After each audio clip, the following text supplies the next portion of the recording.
আসেন বাংলাদেশের কি অবস্থা। বাংলাদেশের অবস্থা তো আমার চেয়ে আপনারা আরো বেশি জানেন।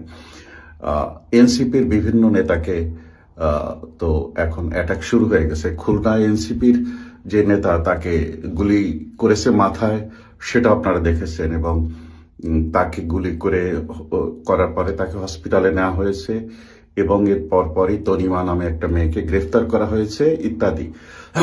এরকম এরকম চলবে, এরকম নির্বাচনের আগ পর্যন্ত এটা চলবে। এবং আপনারা জানেন যে ভারতের ভিসা বন্ধ হয়ে গেছে, এবং ভারত থেকে বাংলাদেশে আসার ভিসা বন্ধ হয়ে গেছে। আপনারা জানেন ভারতীয় হাই কমিশনে আঘাত করা হচ্ছে, ওদিকে বাংলাদেশের হাই কমিশনেও আঘাত করা হচ্ছে। আপনারা জানেন নরেন্দ্র মোদী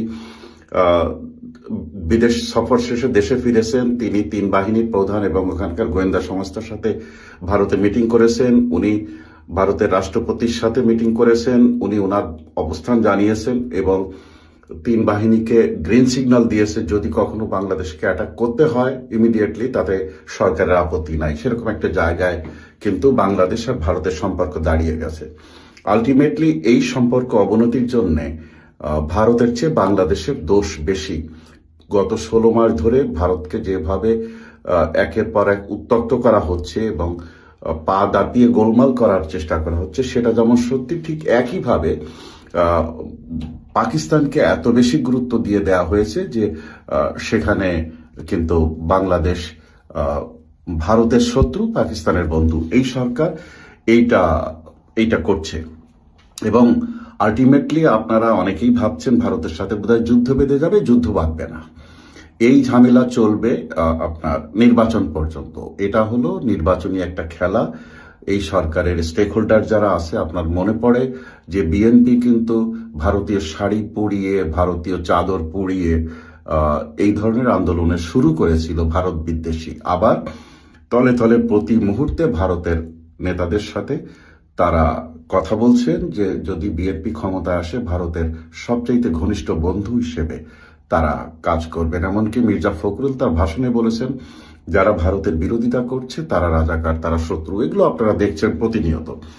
অন্যদিকে একই অবস্থা জামাতের যে আমির, তিনিও বলেছেন যে জামাত যদি ক্ষমতায় আসে তাহলে জামাত হবে এবং বাংলাদেশ হবে ভারতের সবচেয়ে বড় বন্ধু। এগুলো আপনারা দেখছেন। এর ভিতরে দেখছেন যে বাংলাদেশ সরকার অনেকগুলো যুদ্ধাস্ত্র কিনছে বিভিন্ন দেশ থেকে, তুর্কিস্তান বা অন্যান্য দেশ থেকে বড় বড় যুদ্ধ যান, বিভিন্ন বিষয়ে সবার দৃষ্টি আকৃষ্ট হয়েছে। কিন্তু ভারতের পক্ষ থেকে একটা কথা জানানো হয়েছে গতকাল, যে সেটা হলো যে বাংলাদেশ যতই যুদ্ধাস্ত্র কিনুক এবং যুদ্ধ বিমান কিনুক, তারা কিনে দেশে আনতে পারবে না। কারণ আমাদের সাথে যে চুক্তি আছে, এই চুক্তিতে ভারতের সম্মতি না থাকলে, এই চুক্তি মোতাবেক ভারতের সম্মতি না থাকলে বাংলাদেশ এ ধরনের যুদ্ধাস্ত্র কিনতে পারবে না।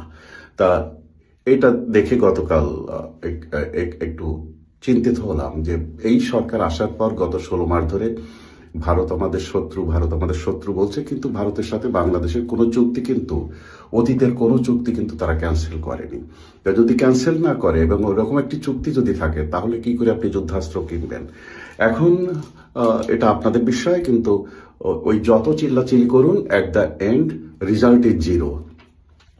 সারা বিশ্বের সমর শক্তিতে ভারত এখন 4র্থ অবস্থানে আর বাংলাদেশ 37 অবস্থানে। এর সাথে তো তিমি মাছের সাথে পুঁটি মাছের যুদ্ধ চলে না, গোলমাল চলে না। তা যা হচ্ছে তাতে ভারতের দুশ্চিন্তাটা বাংলাদেশকে নিয়ে না, ভারতের দুশ্চিন্তা পাকিস্তানকে নিয়ে। পাকিস্তানের সাথে যে সম্পর্ক বাংলাদেশে তৈরি হয়েছে তাতে তারা সম্পূর্ণভাবে বিশ্বাস করে গত 16 মাস যাবৎ এটা বাংলাদেশ নাম থাকলেও এটা ইস্ট পাকিস্তান হয়ে গেছে। 1947 থেকে 1971 পর্যন্ত পাকিস্তান আর ইস্ট পাকিস্তান, ওয়েস্ট পাকিস্তান ছিল। তো সেই রকম সময় যে সম্পর্কটা ভারতের সাথে ছিল, সেই একই সম্পর্ক তৈরি হয়েছে গত 16 মাসে। এখন ভারত টের পাচ্ছে যদি পাকিস্তানের সাথে যুদ্ধ হয়, বাংলাদেশ থেকেও পাকিস্তান বাহিনী কিন্তু তাদেরকে অ্যাটাক করবে। তো এরকম এর ভিতরে আপনারা দেখছেন যে ভারতের যে কনসুলেটে চট্টগ্রামে এবং যে অফিসারের ভারতের দূতাবাসের যে অফিসারের বাসভবনে চট্টগ্রামে আক্রমণ করা হয়েছে, সেখানে যে 7 জনকে অ্যারেস্ট করা হয়েছে, তার ভেতরে একজন হলো পাকিস্তানি নাগরিক, এবং সেই আক্রমণ করেছে। বাকিরা বাঙালিরা এদের সাথে ছিল। তার মানে পাকিস্তান এখন ঢুকে গেছে বাংলাদেশে রন্ধ্রে রন্ধ্রে, এবং ভারতের সাথে গোলমালটা বাঁধিয়ে দিয়ে পাকিস্তান তাদের 71-এর প্রতিশোধ নিতে চাচ্ছে, এবং পাকিস্তান তাদের যুদ্ধের ফর্মুলায় এগিয়ে যেতে চাচ্ছে, জিততে চাচ্ছে ভারতের বিরুদ্ধে। এই হলো টোটাল পরিস্থিতি। এখন এই পরিস্থিতিতে বাংলাদেশ জড়িয়ে কি হবে? বাংলাদেশ ক্ষতিগ্রস্ত হবে। ভারতের সাথে যুদ্ধ শুরু হলে পাকিস্তান এসে বাংলাদেশকে রক্ষা করতে পারবে না, বাংলাদেশটা শেষ হয়ে যাবে। তাতে আমার কাছে যতটুকু খবর আছে তা হলো ভারত এখন যুদ্ধে জড়াবে না, কিন্তু ভারত যুদ্ধের জন্য প্রস্তুত থাকবে। মাঝে মাঝে ওই সার্জিক্যাল অ্যাটাক হবে আপনার ড্রোন দিয়ে বিভিন্ন জায়গায়। সেই অ্যাটাকগুলো বিভিন্ন মাদ্রাসায়, বিভিন্ন জঙ্গি ঘাঁটিতে, এমনকি এর ভিতরে একটি ভিডিও ছড়িয়ে পড়েছে মিয়ানমারের বিদ্রোহী গ্রুপের প্রশিক্ষণ বাংলাদেশের মাটিতে হচ্ছে, সেই ভিডিও আপনারা দেখেছেন। পরিস্থিতি কিন্তু মোটেই ভালো না। আর যে নির্বাচনকালীন সময় সরকার পুরো অস্ত্র দিয়ে দিচ্ছে সবার হাতে, সকল দলের নেতারা যারাই অ্যাপ্লাই করছে তাদের জন্য অস্ত্র দিয়ে দিচ্ছে। আর অতীতে কিন্তু সকল সরকার নির্বাচনের সময় অস্ত্র উদ্ধার করতো। আগে লাইসেন্স হোল্ডার অস্ত্রদের থানায় জমা দিতে বলতো, নির্বাচন শেষ না হওয়া পর্যন্ত অস্ত্র কারো কাছে থাকবে না। এবার কিন্তু অস্ত্র সরকার দিয়ে দিচ্ছে। আর ইলিগাল অস্ত্র তো আছে, অবৈধ অস্ত্র মানুষের কাছে আসছে, পাকিস্তান থেকে আসছে, মিয়ানমার থেকে আসছে, বিভিন্নভাবে আসছে। তো এবার আগামী 1 মাস ব্লাড শেড চলবে, রক্তের গঙ্গা বইতে পারে। এক হাদি মারা গেছে, এরকম অনেক হাদি অ্যাটাক হবে। এবং আপনারা দেখছেন হাদির মৃত্যুকে কেন্দ্র করে নিয়ে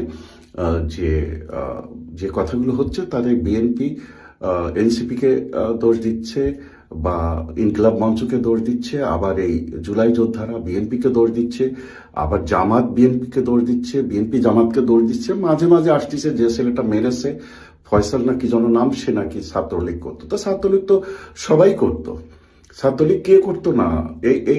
এই যারা এনসিপির নেতারা, এই যারা জুলাই যোদ্ধারা, সবাই তো ছাত্রলীগে ছিল।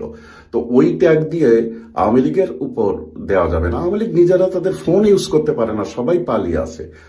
অর্থাৎ আওয়ামী লীগকে এরপরে আপনারা ইলেকশন কমিশন থেকে বলা হয়েছে প্রতিদিন 2000 আওয়ামী লীগের নেতাকর্মীকে অ্যারেস্ট করা হচ্ছে, অতএব নির্বাচন শান্তিপূর্ণ হবে।